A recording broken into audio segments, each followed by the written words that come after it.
Ada for trying to help my brother but accidentally ruining his life instead? Before we dive in, I'd like to talk about my background first, as I believe this will explain my actions later on.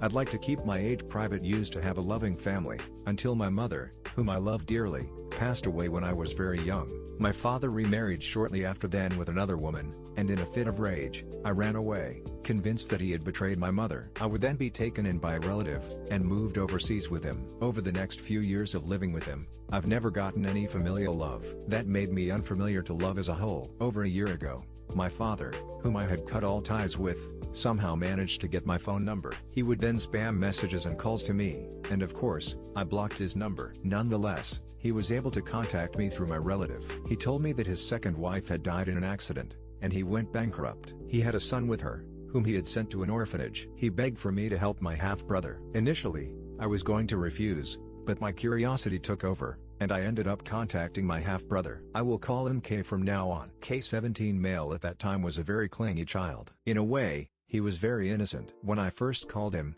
he didn't suspect a thing when I told him I was his older half-brother. On our next calls, he would act very clingy and affectionate towards me. I can't say that I hated it. I hadn't experienced familial love for a very long time, and I was very grateful to K for giving me the love I had always lacked. However, I failed to repay him. I wasn't good at giving love, so I was cold to him most of the time. The only way I could show K that I cared about him was by helping him. I helped him become the top student in his school. K studied at a high school that was very competitive. The school gave top students access to better facilities, better teachers.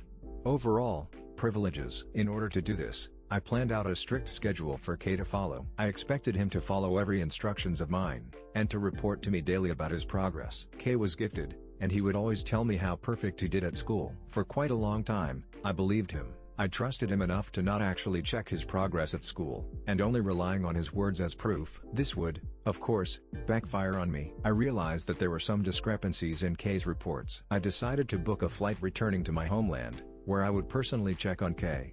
I arrived just in time to witness K being ganged up by a group of bullies. I had heard about the bullying rumors of this school, but I never thought it was that bad. When I managed to save K, he was heavily injured, and would be in a coma after then. I found out from his classmate that he wasn't doing perfect on his tests like what he told me, and the bullies had been after him for quite some time now. He lied to me. I won't lie, I was very mad when I found out about that, but that quickly turned into guilt. I realized I was too controlling over K.